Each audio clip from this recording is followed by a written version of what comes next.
Alors, si j'ai le malheur de taper créatine sur YouTube, je tombe sur tout un tas de miniatures, toutes plus putaclic les unes que les autres. Soi-disant que la créatine ça fait perdre les cheveux, soi-disant que la créatine ça donne de l'acné, soi-disant que grâce à la créatine on va doubler son tour de bras en 2 semaines. Évidemment tout ça c'est faux. Mesdames et messieurs, bonjour. Je vous retrouve aujourd'hui pour une vidéo sur la créatine. La créatine c'est ni plus ni moins que le complément alimentaire le plus étudié et le mieux compris du marché. Et pour une raison qui m'échappe, c'est le complément alimentaire qui va faire une polémique tous les 6 mois. Bon, encore je dis polémique, mais par polémique j'entends plutôt que ça fait faire du bruit aux ignorants qui sont en mal d'attention et qui cherchent un sujet sur lequel faire du bruit pour rien. La créatine, c'est pas du cyanure, c'est pas du plutonium non plus. C'est juste un complément alimentaire et on va voir exactement ce que ça fait. Je me suis lancé sur le sujet parce qu'il y a quelques mois, je suis tombé sur cette merveilleuse émission qui est Quotidien, dans laquelle ils ont décidé de parler de créatine. Alors là, ils parlent d'un complément alimentaire qui s'appelle la créatine. Il ne sait pas si c'est dangereux. Ça l'est ? Je vous donne un indice, la réponse est non.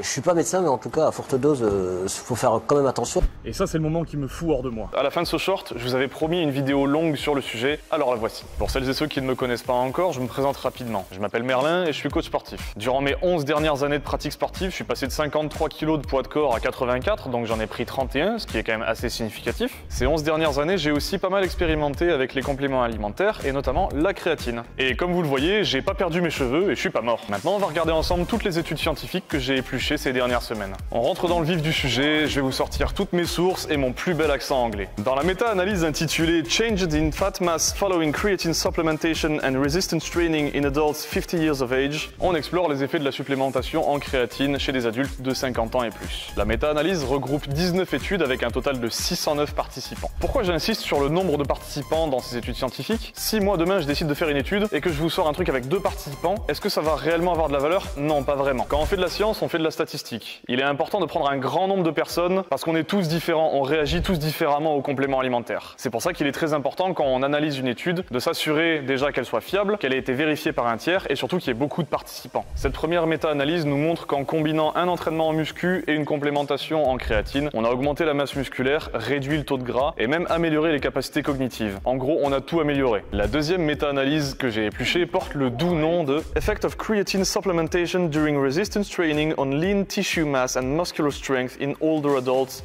a meta-analysis. Cette méta-analyse, elle regroupe 22 études scientifiques avec 721 participants. Encore une fois, c'est quelque chose que je considère comme très fiable. Les sujets sont des hommes et des femmes de 57 à 70 ans. Décidément, ils aiment bien les vieux. Il n'y a que vous que ça fait fantasmer les vieux. Quand même, c'est classe les vieux.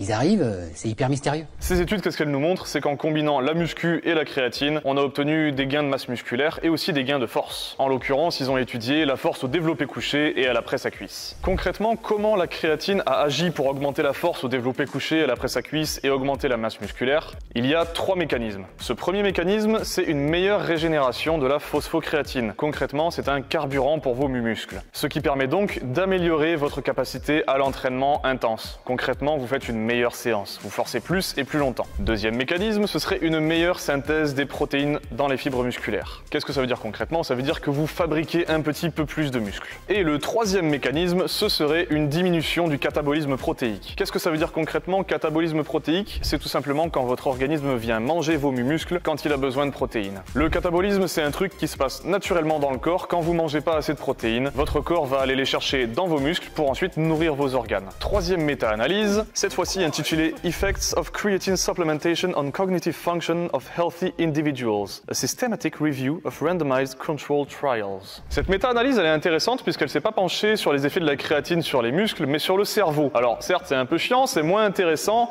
mais on va se pencher dessus quand même. Elle réunit 6 études et 281 participants, donc encore une fois, c'est une source fiable. Et elle a pu identifier des améliorations sur la mémoire à court terme et sur l'intelligence. En revanche, il n'y a pas eu d'effet sur la mémoire à long terme ou sur l'attention. De manière intéressante, les végétariens ont beaucoup mieux répondu à la complémentation en créatine que ceux qui mangent un peu de tout. Et on verra pourquoi plus tard. Ma 4e source, c'est ni plus ni moins la Société internationale de nutrition sportive. Elle a énoncé sa position dans la créatine dans un article qui s'appelle International Society of Sports Nutrition Position Stand, Safety and Efficacy of Creatine Supplementation in Exercise, Sports and Medicine.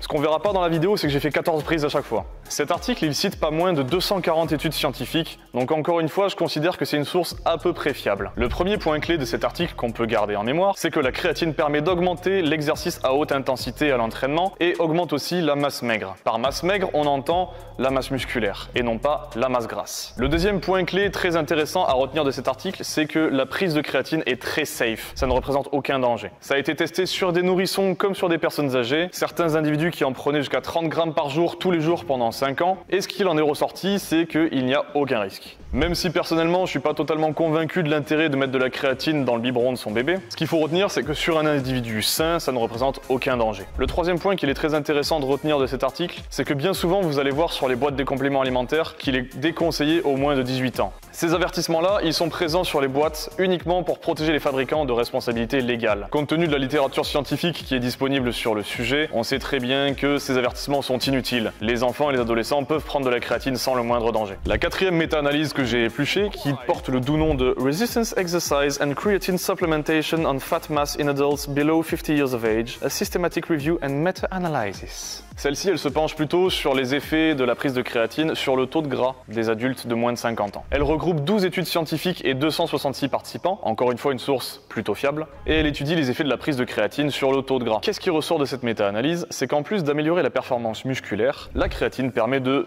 faire diminuer le taux de gras chez les adultes. En revanche, il est important de comprendre ce que ça veut dire. Le taux de gras a baissé, mais pas la masse grasse absolue. Ce qui veut dire que la créatine a fait baisser le taux de gras en faisant augmenter la masse maigre. Elle n'a pas fait baisser la masse grasse sur le corps. Si vous prenez de la créatine, n'espérez pas sécher pour autant. Si votre taux de gras baisse, c'est parce que vous prenez plus de muscles. Allez, maintenant que je vous ai bien assommé avec toutes mes études scientifiques, on va faire un petit récap des conclusions à en tirer. Alors concrètement, la créatine, qu'est-ce que ça va vous apporter? Eh bien, c'est très simple. Un petit peu de force et de volume musculaire, des entraînements un petit peu plus intenses, et pas mal de bienfaits pour le cerveau, la mémoire et la santé mentale. Maintenant, on va parler un petit peu des dangers présentés par la créatine, et ça va aller très vite. Il n'y en a pas. Que ce soit pour les adultes, les enfants ou les personnes âgées, aucun danger. Que vous en preniez tous les jours de l'année ou que vous fassiez des cycles, il n'y a aucun danger non plus. Il existe cependant une contre-indication à la prise de créatine, c'est si vos reins sont en mauvaise santé ou en mauvais état. Si vous avez une pathologie rénale, il est absolument indispensable de consulter votre néphrologue. À titre personnel et en tant que coach sportif, il y a une tranche de la population à qui je déconseillerais la prise de créatine. Eh bien, c'est tout simplement les débutants en musculation. Pourquoi ça? Parce que en tant que débutant, il va être important de vous concentrer sur d'autres paramètres que la prise de compléments alimentaires. Commencez par avoir un petit peu de niveau en musculation avant de commencer à dépenser de l'argent dans les compléments alimentaires. Si vous tenez absolument à le faire, je pourrais pas vous en empêcher, mais je vous conseille de vous concentrer sur l'entraînement, la diète et le sommeil avant de vous concentrer sur les compléments alimentaires. Maintenant qu'on a parlé de tout ça, on va voir un petit peu quand et comment prendre la créatine. Et encore une fois, ça va aller très vite. Vous prenez entre 3 à 5 grammes de créatine par jour, tous les jours, et c'est bon, c'est plié. Et voilà, je suis absolument ravi d'avoir passé le dernier mois de ma vie à poncer des études scientifiques juste pour vous sortir cette conclusion. Si vous voulez faire vos propres recherches, je vous laisse toutes les sources de ma documentation dans la description de cette vidéo. Si vous avez des questions, n'hésitez pas à les laisser en commentaire ou à me contacter directement. Et si vous cherchez un coach sportif sur la région lyonnaise, n'hésitez pas à me contacter. Je vous dis au revoir et je vous dis à dans 6 mois pour une prochaine vidéo.